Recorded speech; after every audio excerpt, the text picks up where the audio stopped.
आइए अब देखते हैं निम्नलिखित आंकड़ों के लिए माध्यिका के सापेक्ष माध्य विचलन ज्ञात कीजिए।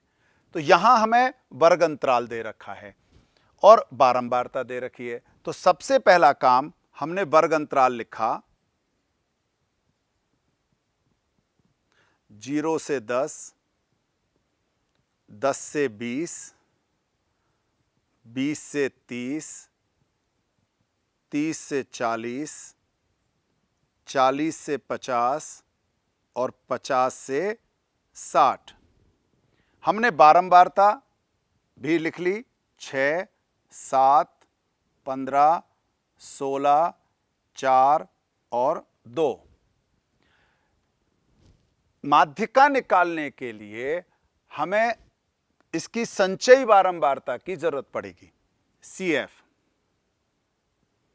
अब CF निकालने के लिए जैसा आप जानते हो, सबसे पहले 6 में हम 7 जोड़ेंगे, 13 में 15 जोड़ा 28, 28 में 16, तो 28 और 6 34 और 10 44, 44 में 4 जोड़ा 48 और 2 50। चेक करने के लिए आप एक काम कर सकते हो, इस F का भी टोटल कर लें। अगर ये पूरा 50 आ जाता है तो इसका मतलब आपका ये टोटल ठीक है।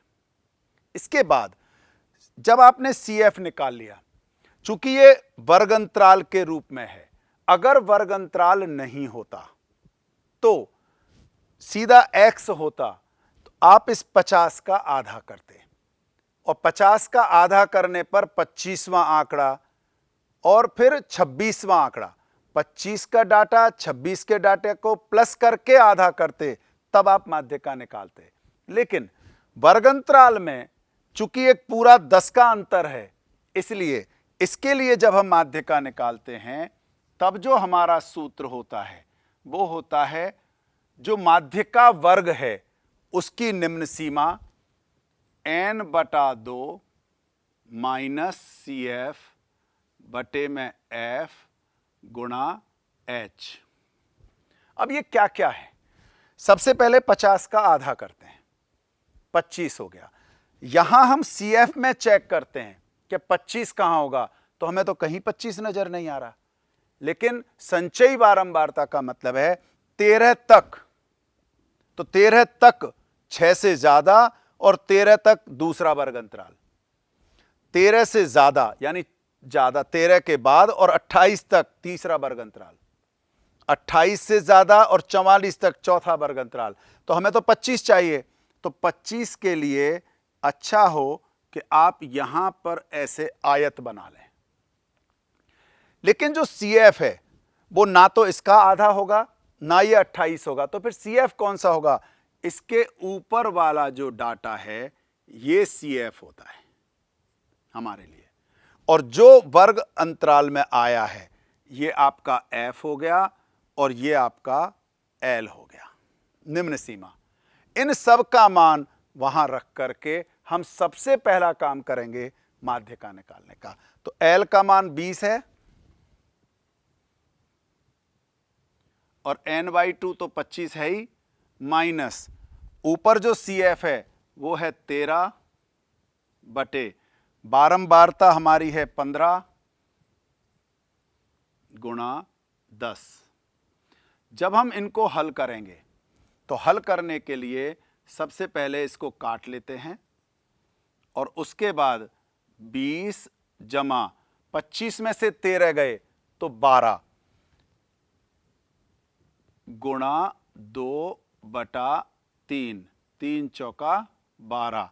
इस तरह से हमारे पास आ गया 4 दूनी 8 और 20 28।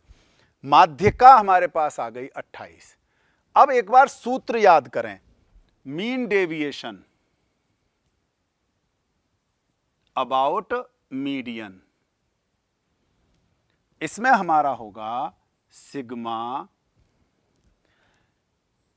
x माइनस m बटा n या सिग्मा f।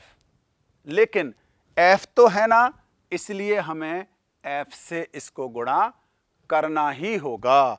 तो हमें क्या करना, सबसे आसान तरीका है कि इसके बाद आप अब x पता करें।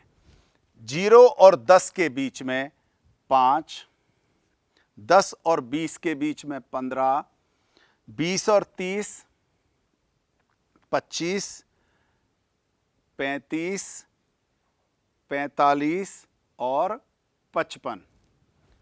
फिर x माइनस m पता करना है, लेकिन मॉडुलस में। मॉडुलस का मतलब सारे प्लस में लिखना है। 28 आया था तो हमें 5 माइनस 28 करना है, अर्थात 23 प्लस में।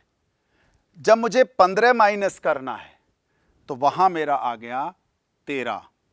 25 में से माइनस करना है तो 3। 35 में से माइनस करना है तो 28 और 2 30 और 5 यानी 7। 45 में से माइनस करना है तो 17 और 55 में से करना है तो 27। इस तरह से x माइनस m हम पता कर सकते हैं। और जब x माइनस m आ गया फिर हम f से गुणा कर देंगे x माइनस m को, और जब भी ये आएगा f के साथ गुणा करके उसका जो टोटल होगा f x माइनस m, इसका हम यहां उपयोग करके सिग्मा f से भाग करके हम इसका मानक विचलन पता कर सकते हैं। तो मानक विचलन अगर हमें वर्गीकृत डाटा दे रखे हो, ग्रुप डाटा हो, तो पहले माध्य का निकालना, माध्य का निकालकर f से गुणा करके, x में से माइनस करके f से गुणा करके आसानी से हम इनको पता कर सकते हैं।